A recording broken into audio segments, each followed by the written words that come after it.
Okay, so this process is called direct to film, and basically the transfers are made using a direct to garment printer. We have a direct to garment printer, but we're not set up to make direct to film transfers. It requires some things that we just don't have, and so we order our transfers in from a company that we love working with that's based out of Portland, Oregon. So I order these in and we heat press them onto these shirts. Now the reason we're doing direct to film on this, normally direct to film is like a good solution when you need to do full color but higher quantities. It's really cost effective, especially for something small like a left chest, just a little emblem on the chest. But for bigger sizes, it can feel a little plasticky and the cost is a lot higher. So the reason we ordered DTF for this particular order is because it had a pretty tight turnaround, and rather than try to wait for screen print transfers, which we also use, it was a lot faster to get DTF in. So the cost was a little bit higher. We did not pass that on to the customer, and that kind of sucks. That kind of hurts us small businesses, but it is what it is. I don't know if any of this is interesting to anyone outside of this industry. And I don't really know what I want to talk about on this channel if I don't have ducks and if I'm not really doing a ton of work in the garden. I think I want to talk about hobbies. In like September, my sister-in-law and I took a pottery class. I've never done pottery before. I've never even done, like, I don't even know what it's called, hand building, coil building, something like that.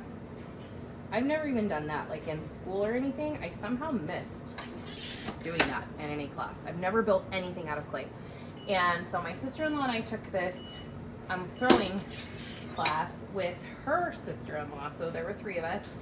And it was a really fun small group, like maybe 8 total people or 6 total people. And in the class, we learned the basics of wheel throwing.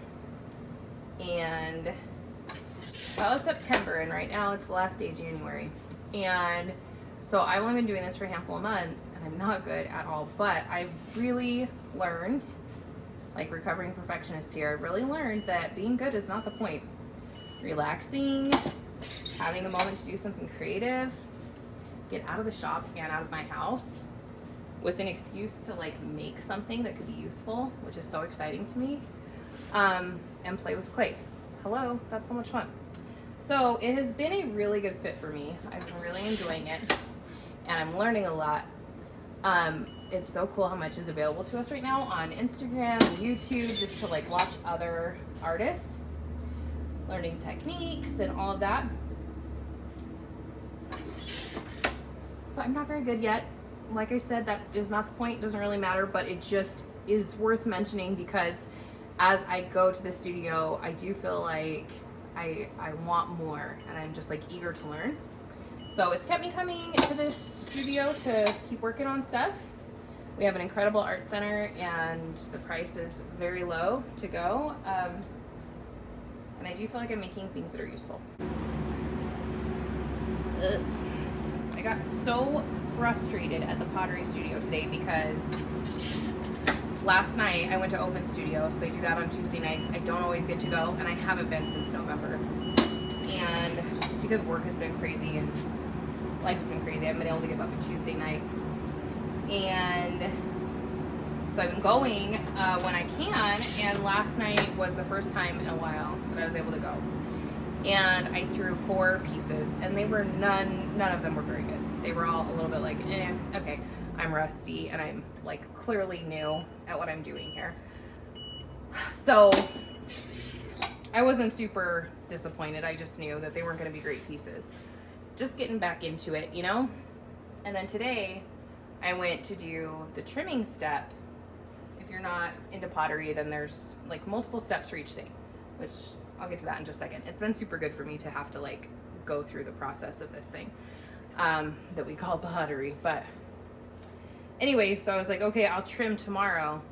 So I went in today. First off, I came to work, and then I went to the studio and went to trim.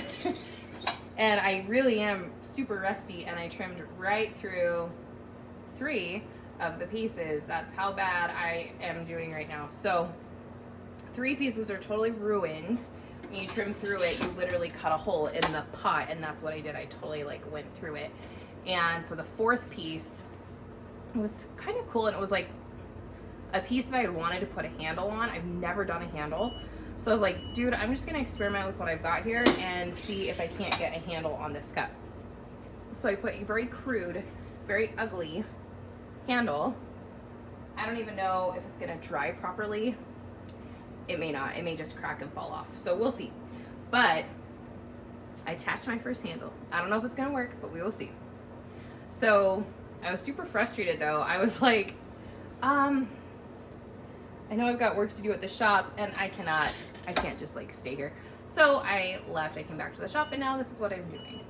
This is what I do. I tend to talk through, like even with my friends, I feel so self-conscious about how boring I am at talking about my life. Like I can orate to you my day. I can tell you step by step what I'm doing, but it is boring for sure.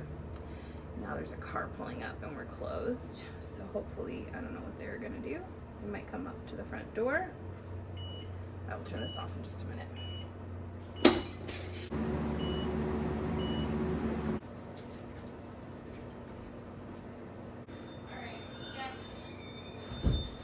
Everything is just a little bit boring right now. It's like cloudy and gray outside. So between pottery and crochet, which I've been crocheting a ton, I'll show you my most recent project. I'm trying to make a sweater out of crochet. But between pottery and crochet, I have like 2 incredible hobbies right now, and I love them both so much. They do cost a little bit of money, and that is frustrating, but I am trying to remind myself that I don't need to monetize my hobbies. Like I can just enjoy my hobbies. I can just have fun with them. And they give me life. Like they help me make it through things that are difficult. And I love my job and I love this shop, but there are days that are difficult for sure. There are days that I'm like, what am I doing here? Why am I doing this? So it's just really nice to have the option of a distraction and something that keeps my hands busy. And I've learned, like, I am a person that needs to keep my hands busy. So I would love to hear from you. What are your hobbies? What are you spending your time on outside of, you know, parenting and work? I think it's super important. If you had told me when I had younger kids that I could have a hobby, I would have laughed in your face because, whoops, I did photography. I did photography as a living, and I thought that was my hobby. But it drained me and it took up so much of my life that, like, there's no way. That wasn't a hobby. That was a job, you know? Hobbies become jobs. It's not a good thing. So I've been doing pottery. I've been doing crochet. And I think it's important to have like hobbies and then also have something for your fitness, because I think that between hobbies and fitness, you're taking care of your physical and mental health, at least for me. And that is where I'm struggling right now. And I guess that brings me to talking about diet and exercise.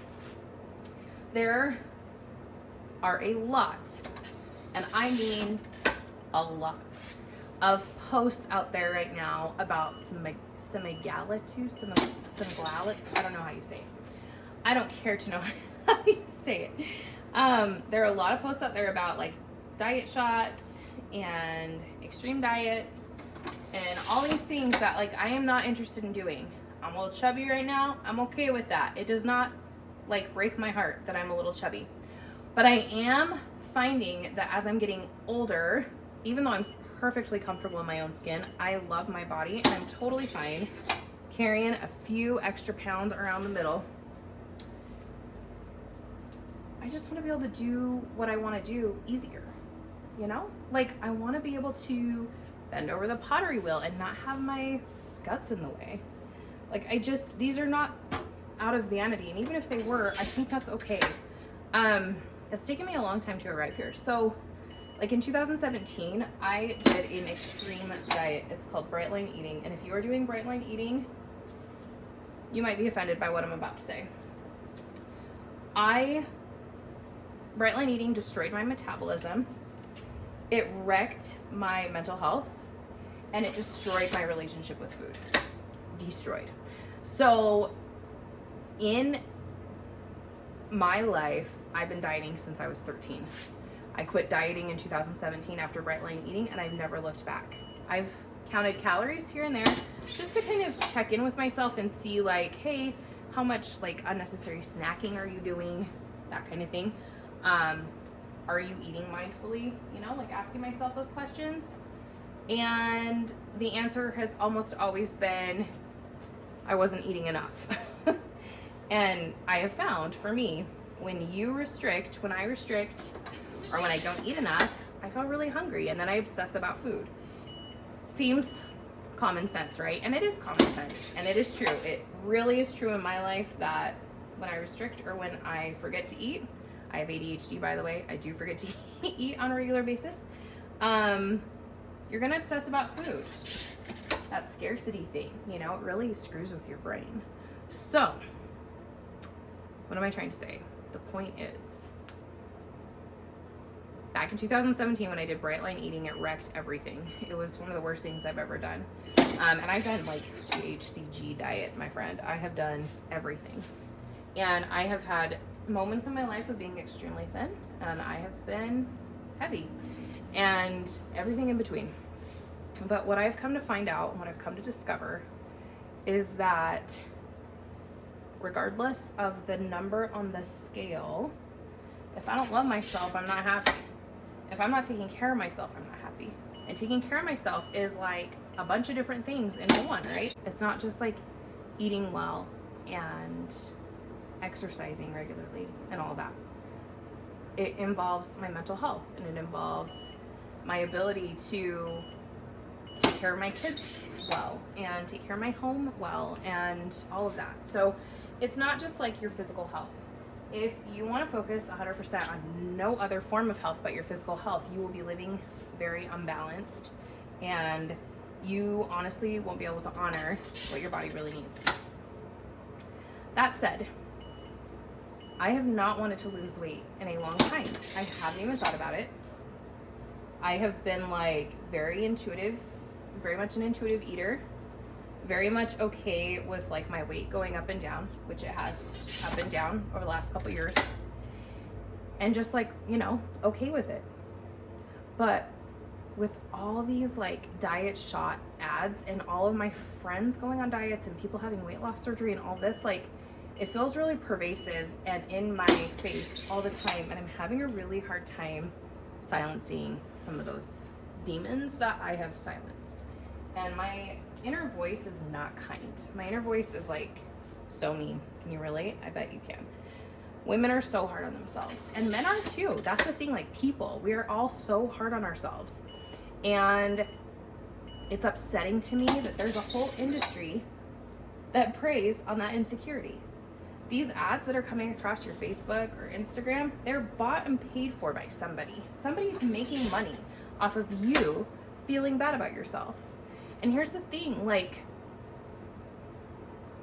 if you want to get healthier, don't focus on losing weight. Focus on health promoting activities.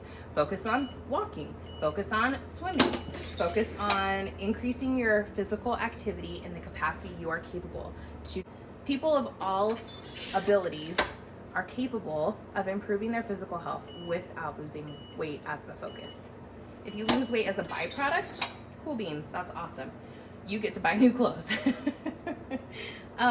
But like really, it doesn't affect your worth, your value, none of that. Like, you are still a wonderful person, a child of God. Your worth did not change when the scale did. And so I've really tried to internalize that and really believe it. And sometimes when I am being bombarded with messages about losing weight and about changing my body, man, it's hard. It is hard to stay focused on that. But I would like to change my body in some ways. And it's really easy for me to go to like, I just want to lose weight and make that like the focus. When I really know that if I want to get healthy and feel better, the focus has to be on health promoting activities, not on losing weight. I highly recommend that you follow Jordan Syatt, Syatt, Jordan Syatt, Syatt Fitness on Instagram. He also has a book. I will link it in the description. He's amazing, and he talks about weight loss, but it's not offensive. He is all about doing what is best to support your mental health while improving your physical health. And for me, I know that there are certain things that are worse for my body than being a little bit chubby. And one of them just happens to be focusing on the scale to the point that I do crazy shit, like extreme diets, which is so hard on your heart. It's so hard on your organs to be a yo-yoer, you know? I just wanted to share that thought. I feel like I've talked a little too much, and I've definitely left a lot of holes in this topic. So let's talk about it some more. Ask questions in the comments, and I will be back next week with a new video, and maybe we'll talk about this more next week. If we don't, then it's because I literally have ADHD and I have no plan, and I'm winging this totally. But I appreciate you being here. Thank you for being with me in my squeaky heat press, watching me press these shirts for a few minutes. I hope you have a lovely day. And if I can leave you with anything today, it would just be to be kind to yourself and to remember that imperfect is okay. Be good to you. I'll talk to you later. Have a good one.